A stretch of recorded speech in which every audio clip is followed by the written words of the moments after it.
Hey, this is William Tincup, and you're listening, hopefully watching, the You Should Know podcast.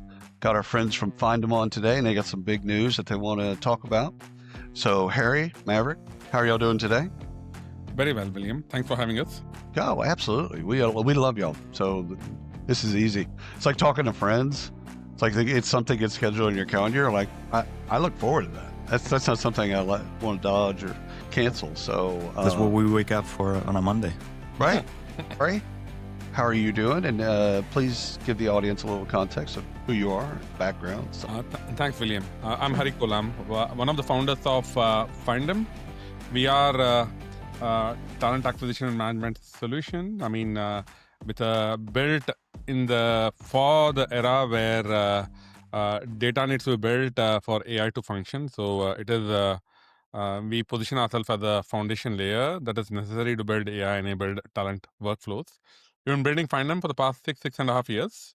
Redwood City, California-based company, about 200 employees, I should say, and transforming it through the lens of data. And I think for the past 4 years of us building in this market, I mean, we've seen through myriads of ecosystem change from COVID to a crazy market to a lull market to a AI-first market, and I know. through all that, Findem's identity essentially has chiseled into something that is very, very relevant today.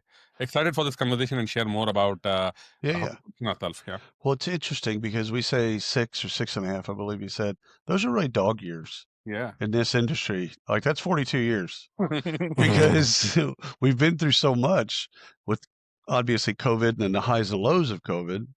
I would say ChatGPT launching publicly. A lot of people have been privately looking at AI and AI products, but publicly, all of a sudden you got mass distribution.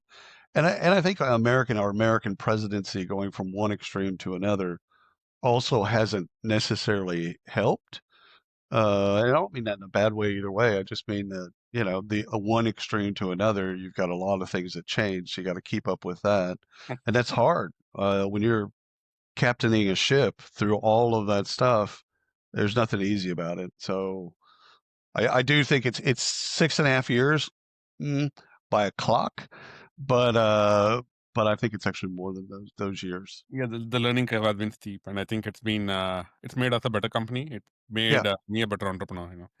yeah. And for the practitioners listening, Yeah. like that, we all imagine like what they're going through and how their work has changed month to month throughout a whole process, or even quarter by quarter through that whole process. It's like we're up, everything's great, let's hire. Well, next quarter, we're going through layoffs. Like, how do you do that as a leader of talent acquisition? I'm not sure how they do it. So Maverick, same thing. What's give us a little context. Thank you so much, William.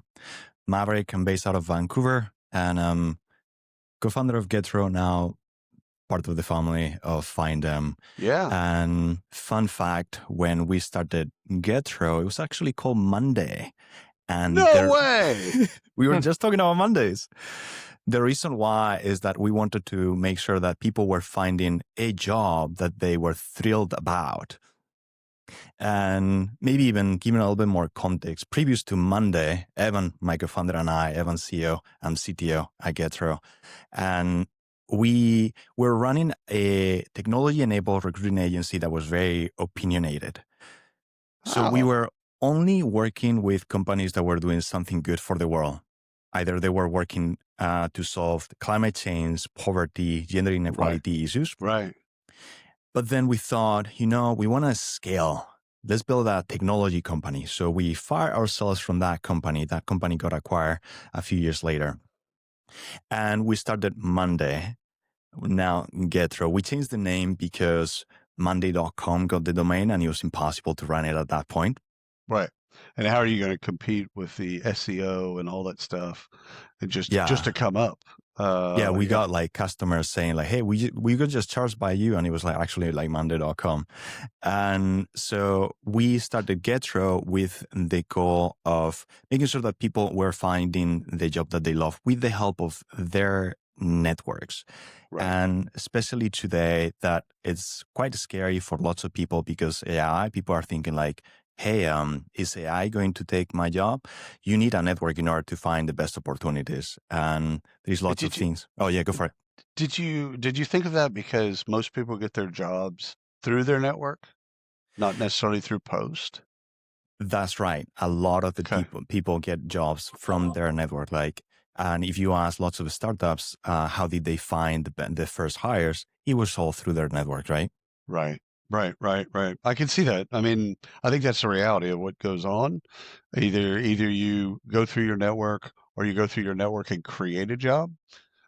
But I'm not, and again, there's an array, right? ZipRecruiter and Indeed, they're there for a reason. That's there, and they're going to be there for a reason. Like nothing's going to change on that. But I tell people in the job search, find companies you love, and then go and look to see if you know anybody at that company, and then go create the job you want, not the job that's listed, the job you want, and then go figure out a way to pitch it to somebody, and you pitch literally a new job. And if they like it and they find it something that they'll find money for it if and if they like the idea and they like you, and they won't if they won't. So That's a great point. And it's a way to take ownership over your future versus just being reactive.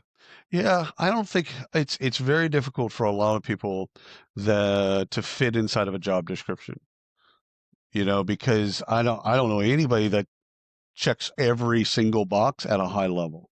So they might check a box, or they might check a couple boxes, but do they love those things? And are they really competent and want to work in those things? Probably not. So tell us a little bit about how y'all got together. And Harry, specifically, Hari, I want you to think about kind of Findem pre Getro, and then why you were attracted to bringing them into the fold. Yeah, I think this is you asked me at the beginning of the call on whether what kind of an acquisition it is. I mean, I actually think it's a 1 + 1 = 11 acquisition. I think it's a pretty material change to how we think about the talent acquisition business. All right. So as you know, one of the foundation thesis of Findem was that AI is not ready for HR because HR doesn't have labeled data. I mean, because the Right. data is unclean, it is something that you cannot rely on, and it's not labeled. You can't rely Right. on AI to actually be autonomously useful, right? And there are tons and tons of chatter around that AI is out here to eat the recruiter's job or a HR professional's job, and I think it's an irresponsible statement because underneath that bravado statements, I mean, one of the things that I think it needs to be very well articulated here is the aspect of using AI on top of bad data is a party trick. It's going to essentially give you some instant bliss. It essentially is not going to be it's not going to be a sustainable workflow that you can really elevate the recruiter job, right? So when we Right. started Findem, it was a data first approach. We are the largest expert labeled data set out there, right? Right. And when we started to really unleash the power of data, very first iteration of Findem was around building workflow applications like sourcing, CRM, ATS Hmm. rediscovery, market intelligence, right? These are assistive applications that could leverage the power of the data set to deliver prominent outcomes, right? One of the interesting things with the agentic ecosystem, I mean, agents only started working 6 months ago, right? I mean, one thing that actually it unleashes is with the right data set, it is able to essentially take offloaded tasks. It actually can do work that can be done with human moderation, but Right. generally autonomously, right? And I think the hardest thing in the world of TA and HR is figuring out the right conduit on how do you deploy an agent, because you essentially need the ROI from AI, which means you need to offload work. Second thing is you need to do it in a way where it actually naturally fits in the way people do work, because if you try to get into a mode of I'm going to change how people work, the mission is true, but I think it's a much more bigger cliff. So Right. for us, when we had a common customer in one of our customers where us and Getro got invited into. One of the things that we realized is for any agent to essentially be effective, it needs two things. Particularly for talent acquisition workflows, it needs to have a context about who the person is, because people are more than the resume. They're made of millions and millions of attributes, right? Hmm. And what kind of a relationship they possess within the ecosystem. For example, uh, given an individual, their allegiance to the company could come from their personal network, could come from company's network, which is they applied sometime previously in a job, they were nurtured into a community and whatnot, right? Or could come from the ecosystem they are part of, which I think is what Getro solves for, because they actually are a network of thousand networks. I mean, this is pretty brilliant, and we know from talent acquisition that it's not just important to identify the right person; it's also important to essentially send them a message to the right source for them to get excited. Right? For an agent to essentially offload any task, it needs two inputs. Right. Now, in the ultimate vision here is how do I deploy agents to deliver outcomes? Job posting is something that recruiters are already used to post and praying. If you essentially convert that into post and performing, where you post a thing and actually autonomously deploy agents on top, that output of that is going to be a lot more effective and concise. It becomes a right home, right conduit to deploy agents with the right ingredients, which is context from Findem, network from Getro, coming together, right? So the Right. whole vision here is how do you deploy that to deliver outcomes, which is say a high ready candidate. So thereby the effectiveness of talent acquisition goes up without much of a change management, right? So Right. it's a very thoughtful, future-proof mode where we are entering the world of outcomes. We are not going to be in the mode where will the same old peanut buttering on top of a SaaS app and then saying this is Right. AI would work. Right. Conduit is very important. So this is a perfect conduit. Job Do, post essentially yeah.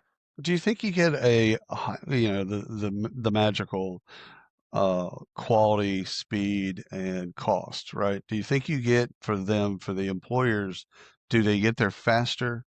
Do they get there Yeah. potentially a higher quality? And dare I say, is it cheaper for them? Very much so, William. If you think about the ecosystem today is inverted, right? Right. So you post a job, possibly most of the in the market today, right? You elicit thousands of applicants because you essentially posted a job, right? Now, then that junk comes to you, which means that the amount of qualified, unqualified, and context free, context context diluted information, because Right. most of the resumes essentially are generated by AI themselves, and most of the evaluation tools are generated by AI themselves, right? So this aspect of I need to come, I have an ecosystem where I think a bunch of information came in, and there's a good job right now essentially to go through and sift through and make sure that I'm making Right. the right decision, right? Versus you go at the source and you make sure that the context is complete. You essentially have deployed agents that actually converses with the talent to generate context that on which you get a ready-made platter of shrink-wrapped candidate that I think is hire ready, right? So this It's aspect of essentially giving out in an outcome-centric mode is a redefinition of the problem and how it needs to be in the AI first world. it's a there's a parallel for me that I'm dealing with is that mm, let's say pre-COVID, just to make it interesting, community was a place. We built communities, right? We did all this stuff, and there was, Facebook and LinkedIn and all these different ways that people created quasi communities. They weren't real communities, but they were a list of people. And somewhere in that mix, it changed for me that community, you don't build a community, you go to where they are. And if it's GitHub or if it's Stack Overflow or if it's wherever they are, you go there. That's because they've already a part of a community. And so I think a lot of what I've done over the last year or so is really rethought the kind of aspect of community. If they've already created a community and they're already kind of active and doing their bit, why would we want to recreate the wheel? Just let's go there. And so I'm kind of reformatting my thoughts around community. But Maverick, let me ask you the same question. What do you 1 + 1 = 4, 5, 8, 10, 11, whatever the bit is? Why do you think that is? Well, based on what you said, also, I think that maybe we should talk business, William, based on how you think about community. But to your Right. question, so previously to meeting with Hari and Raghu, Findem's Yeah. CTO, Yeah. Evan, my co-founder, and I were probably the most driven people that we knew. That changed when we met with Hari and Raghu. So that's huge, right? Yeah. Also, we were talking about different analogies and how to solve the recruiting problem. I would say that that is actually similar to the parking problem. Remember saying by that, imagine that there is people with their car going into a city trying to find for a parking lot. Right. Right. You don't find it. And then what do? You keep driving around. And the Yep. more that you do, then the more people that there are, the more difficult that it becomes. Great recruiting analogy. I love to it. find a parking spot. Why? Because you don't have the data. It would be so simple if you just had the data about where is the parking spot. You would Right. just find it immediately. You would have less people looking for parking. In recruiting, the same thing is happening. It's like you don't have the data on either side to find the opportunity, right? That's what Findem is solving. I know you've traveled a lot and all that stuff, but in DFW Airport, there's a couple of our terminals. We have 5. And when you go into the parking lot, it has these little lights above it, red and green, right? And so you can look down a row and then say, "Oh, got the green one." And then you know where to go. Again, the data, right? It's keeping track of who's going, all that stuff. And so it's wayfinding is really the technical term for it is it's telling people where to go and giving them those instructions so they don't get frustrated. So that's dealing with a different bit. This is dealing with matchmaking, putting both of these people in the right place at the right time so they can, carry on. And that's, I think, the people that, the recruiters, they're solving for fit, making the hiring manager, getting that person a slate of candidates that really fits them highly. Like they're going to be forced to make a difficult decision because they got 5 candidates that they want to hire all 5. All right, but they can't. That's the best case for a recruiter. And then candidates, on the other side of this, they want a great job where they're fulfilled and they get great experience. They work with a great team, all of that stuff. Like it's fit on both sides and it's fit at a high level. The more fit you can get, the better at the highest level. So let's talk a little bit about post, acquisition and what are we doing to get the word out and what are we doing with our customers. So Hari, I'll go back to you real quick. What does the world look like for the next year? What's 26? What do you want to do with kind of getting the word out about how you've changed? Because now you've got to find them. I know in my head I could probably recall y'all's value statement, like what Findem's maybe 2 years ago, but okay, close. But now you've got a kind of a modified new statement, right? So what does it look like for you? I think the core central mission it remains intact, William. I Right, think the mechanism of delivering the value and the ease at which value is delivered becomes substantially easier, right? So right, our mission, if you were to look at it for the next 12 months, is to go after every single static, boring job post and convert them into an intelligent job post. An intelligent job post delivers outcomes. Static job post delivers traffic, right? right, Now, outcomes here essentially are measurable. They essentially are things that matter to the hiring teams, where say 1 in 3 or 4 of those delivered outcomes lead to a hire, right? So this has to be the world where we are. We need to be. We want to be at the tip of the sphere as a company that is known to deliver outcome and deliver ROI in the AI first world, not to essentially sell a bunch of toolkit that where the perceived ROI essentially is a lot more easier on Excel sheet than in reality, right? I mean, this is an right. outcome-based company. That's the transformation we're going on. It makes super simple for our users, and we have the right data set and the right network to make that happen. You know what's funny is and this isn't a very American thing, and I know you are a global company, but it's very American of us to think that volume is important. All right, I mean, I've been in TA for long enough to people are like 10,000 people applied to our job, and it's like, yeah, you don't want 10,000 people to apply to your job. You want 50 qualified people to apply to your job. Like these are people that fit. These are, you're going to probably ding a couple of them for some reasons or another, but you're going to be able to get 5 great candidates out of that 50. You don't need 10,000. So I think one of the things that we're going to need to work on is getting people to fall in love with Yep. a lesser, more qualified number, which is I think that's a big hill because everyone's in love with that volume. And historically, that's what they've tracked on. It's like we had, 10,000, 20,000, whatever the bid is. It's like, yeah, they don't realize that that's actually not great. You really want quality applicants. So how do we change their mind? Hari and Maverick, I want to get your take on that too. I think one of the brilliant parts about the agentic ecosystem here, William, is it actually is a step function change to anything that's happened in our lifetime before, right?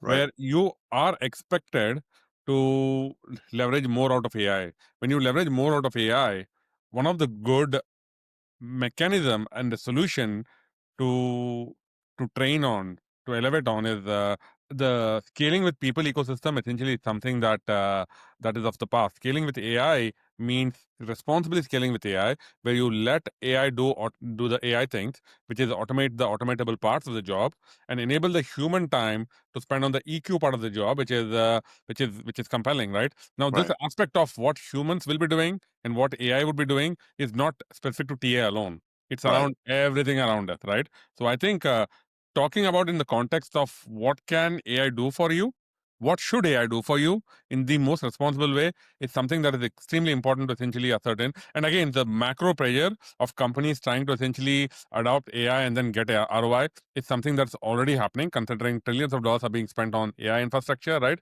The Yeah. mechanism around how is exactly what we can influence, I believe. Yeah, there's some change management in there, not just about process and people, but there's some change management. It's getting into their mind to understand.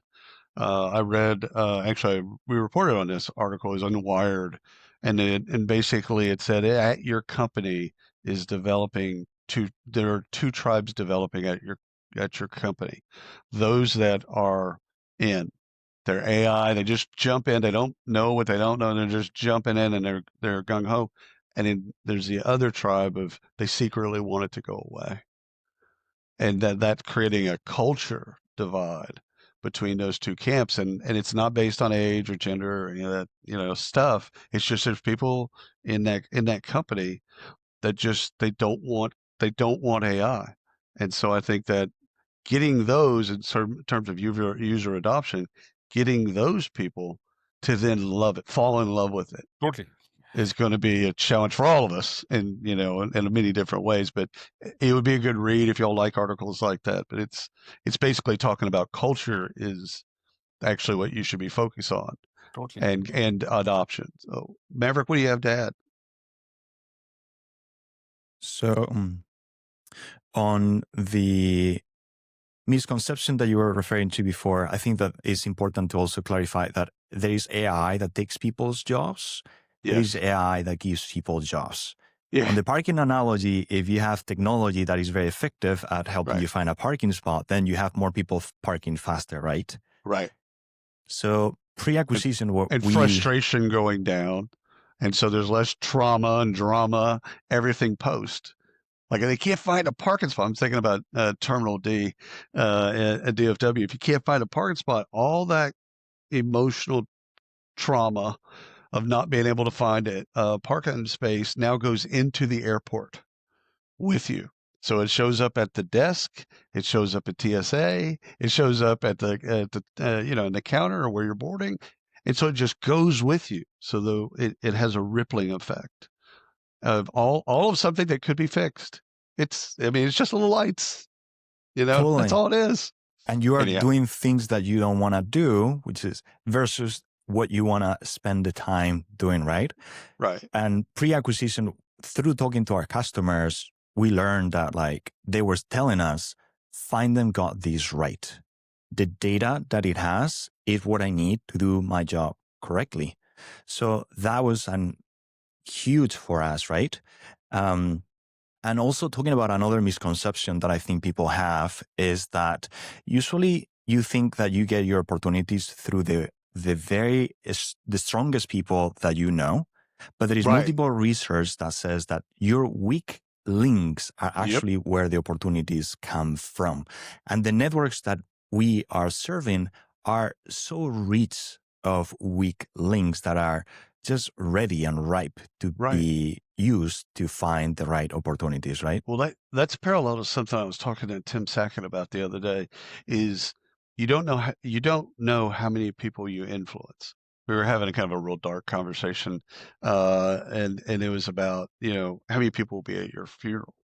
I said, I don't think anybody will be at my funeral, but my wife, there'll be hundreds of people at my funeral because she's so beloved by everybody. And so he said, you're not giving yourself credit. You've impacted people's lives. You just don't know it. They haven't told you that. And I'm like, yeah, I don't know about all that. But that's the weak links, like people that you know 4 times removed, maybe you haven't talked to in a while, and like those people are just as important as the people you would think are rich links. So I like, first of all, I like leveraging your network. It puts the emphasis back on networking and people getting to know each other and meet each other and talk to each other. So all that human stuff. And also, like if you've been to college or any type of thing, like you can leverage all kinds of different networks. Like I'm a scouter or Boy Scout, and so like both my sons are Eagle Scouts, and so like I can leverage that network. I don't know how, but I know there's a bunch of men and women that I've interacted with for over 8 years, so they're there. So why wouldn't I interact? Why wouldn't I leverage that network? I mean, it's kind of the low hanging fruit.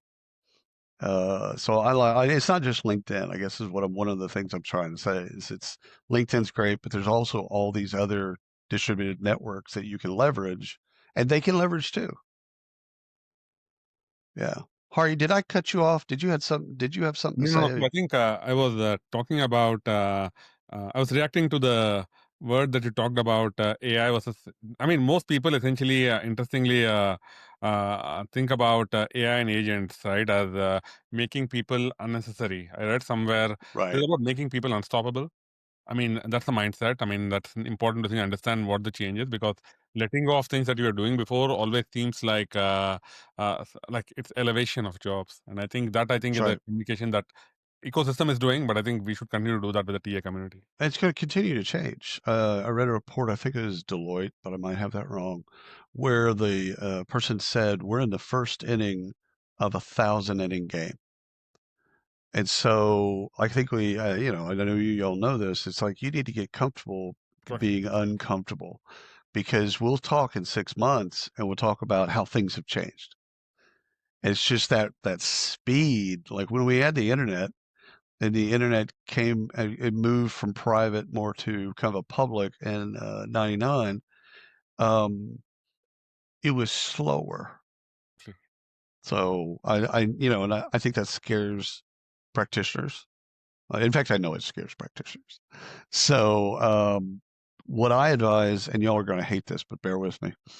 What I advise, pretty much in our space, everybody, all the vendors in our space, you go to HR Tech, all the people, same people. I think that we need to get to a place where we don't talk about AI. We talk about outcomes. You could talk to them for 5 hours about the how, they're still not going to get it. And it's not that they're stupid, they're just an expert in something else. We should be talking. I think the vendors that go hard in the paint about we'll just take AI off of everything we do That's exactly right. and just talk about the outputs. Just talk about what it does for you, how it makes your life easier, better, more fulfilled, and you become confident and competent at what you do because of Findem. And we don't beat them over the head. If they ask, which they won't, but if they ask, you got the how for days. Yeah. Like let's set up a day-long call and I'll show you how. Like we can go how, Yeah. but I think it's not. I don't think it's in our best interest. That's Do y'all? very true, William. I think I wish that end state that you're talking about, outcome centric ecosystem, is something that as the change management here is the mental part, because Yeah, how do I essentially think about treating a vendor? A vendor essentially gives you a bunch of toys that I'm going to use yeah, versus yeah, that actually can give you outcome. It's very interesting. yeah. I would go. It's one of those deals. First of all, Maverick, did you have something to say? Well, that sentence just is stuck in my mind. I was thinking, Harry, maybe we should think for the website. It's like, forget about AI, think outcomes. What? again, the how, when we were doing on-premise software, that's the thing. Then we went to the cloud, and we had to talk about, hey, your software, your data is private, secure, and all these things. Like the data is in a different place. Okay, and then we've done it for 25 years. We're good. Yeah.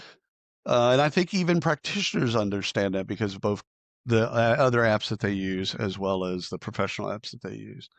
But I think I walked around walked around Recruiting Innovation Summit earlier in the year. Same thing. 20 vendors all talking about how, and all recruiting vendors all talking about how, and it's just beat me to death. And then HR Tech, same thing. I saw every single vendor. And it's like AI was in their booth, not literally, but figuratively, every single place. And the salespeople would start off with, let me tell you a little bit about our agentic AI. It's like, I don't want to know how the sausage is made. I just want great sausage. Exactly right. I'm a simple man. I just want great sausage. That's it. So I think the folks that pivot, the vendors that pivot to that quickest win. That's exactly right. I mean, the future here is outcome centric. If you don't deliver outcomes, the amount of AI investment that's happening around us, millions of dollars, doesn't make any sense. They don't care. It's elevated. Yeah. They shouldn't care. Yeah. And we're trying to make them care about something that they shouldn't care about. And the analogy, if either of you own Teslas, bear with me. For I would say 95% of Tesla owners have no idea how the car works. They just know they get in, they hit the button, display, and then they drive.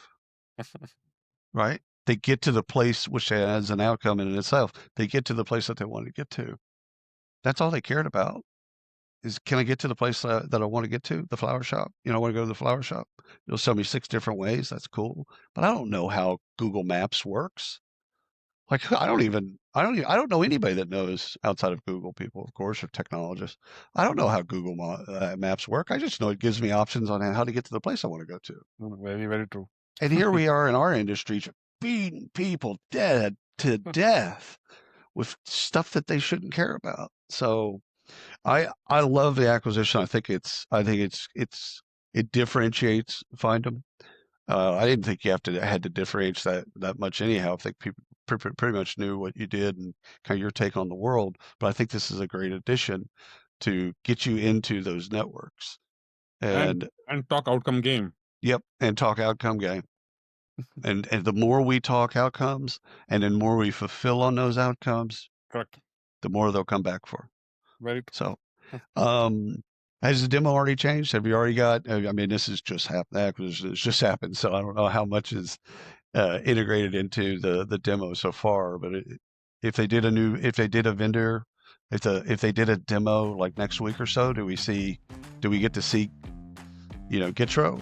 Do we get to see it already kind of woven in a little bit? So think about, I think about Findem before only had an assistive solution where recruiters essentially would log in and do work, right? Right now, they essentially have a offload solution where they could post a job on this intelligent job post and get outcomes. You essentially have to get at doing work.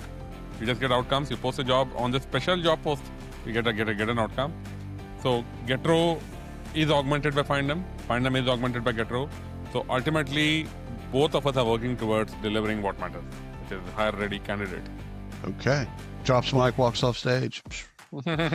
Excellent. Thank you all so much for carving out time for us. We've already loved Findem, but we love them more because of Maverick. And so it's a great acquisition.